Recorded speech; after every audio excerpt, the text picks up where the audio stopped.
Life insurance does a lot of things. It can create an estate if you haven't built one.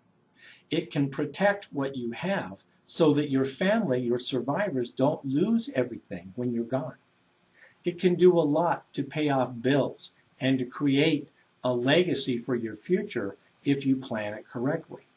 The problem is life insurance is not really tax-free. That's a half-truth. It is income tax-free to the beneficiaries, but the life insurance death benefit is part of your taxable estate.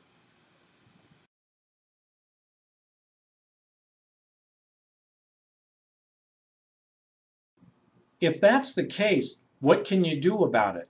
Just have your heirs pay the taxes on the death benefit that pays off at your death? No, there's a much better way, and that is the use of the tax-free life insurance trust.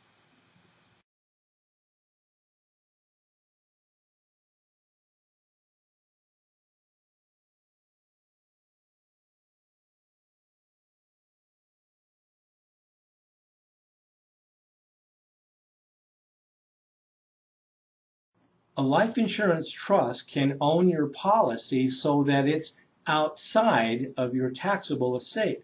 What a difference that can make, because then the money truly is tax-free. And set up especially within a life insurance trust, it's also beyond the reach of creditors and beyond the reach of the divorce court. It protects the heirs that you want to benefit without costing them half the money in taxes. It's a great way to go.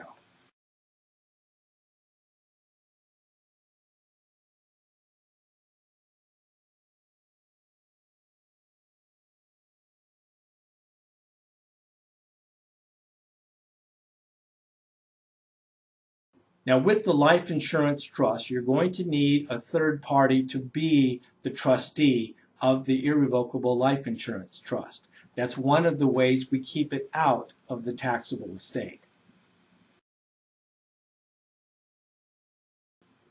It's important that you pick a trustee who has the personal honor and integrity and the honesty to do what you say with your life insurance proceeds.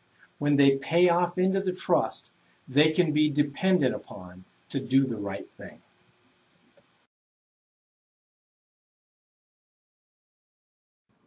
I do recommend that you have a backup, someone who can step in the event that the trustee passes away or for some reason they cannot serve. Then that backup person, the successor trustee, can step into the shoes and handle things just like you wanted.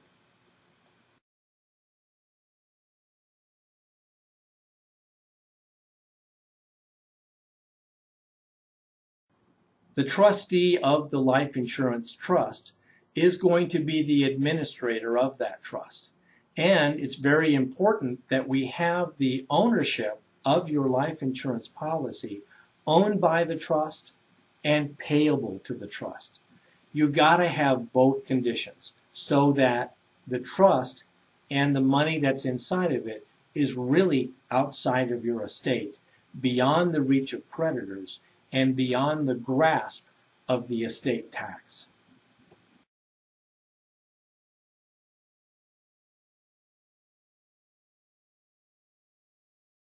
Now, married couples have more than one option. They can do an individual life insurance trust that pays off to the benefit of each other, keeping those policies outside of the taxable estate.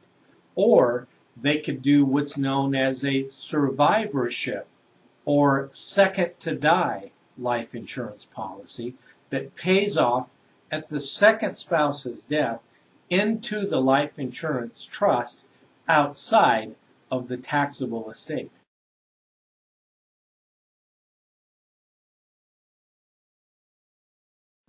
Now, by having the life insurance owned by and payable to the life insurance trust, now you have achieved what you're trying to do, and that is to have the life insurance payout outside of the taxable estate so that it can go to your beneficiaries exactly as you wanted, at the time that you wanted, and in the way that you wanted.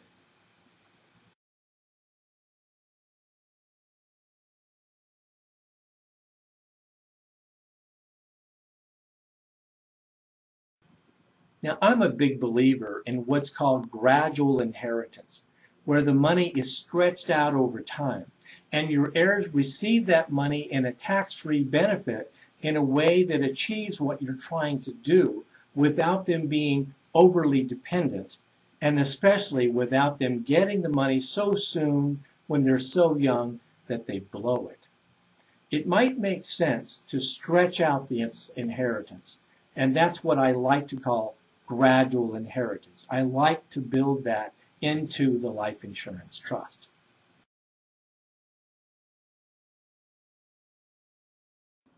By including the right kinds of provisions into the life insurance trust, we can protect your intended heirs from future lawsuits that haven't even begun to appear on the horizon, from divorces, from future ex-spouses that maybe they haven't even met yet, and certainly to protect them from estate taxes and having the government take away half of what you intended for them to receive tax-free.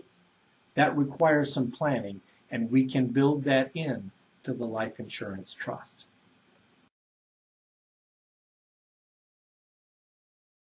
You know, a lot of people think that life insurance is tax-free, but that's only a half-truth. The truth is that the benefit, when it pays out, is income tax-free to the beneficiaries, but the amount of the death benefit is normally included in your taxable estate.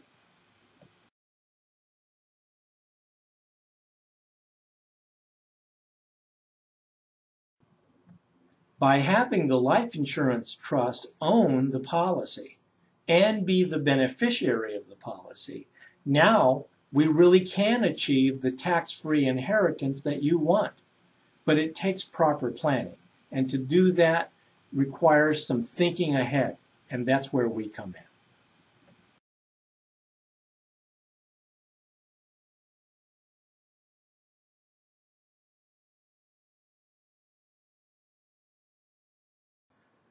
Well, as usual, I've given you a lot to think about, and I'm sure you have some questions. So if you do, please feel free to get in touch with me. I'm attorney Michael Potter, and I look forward to hearing from you.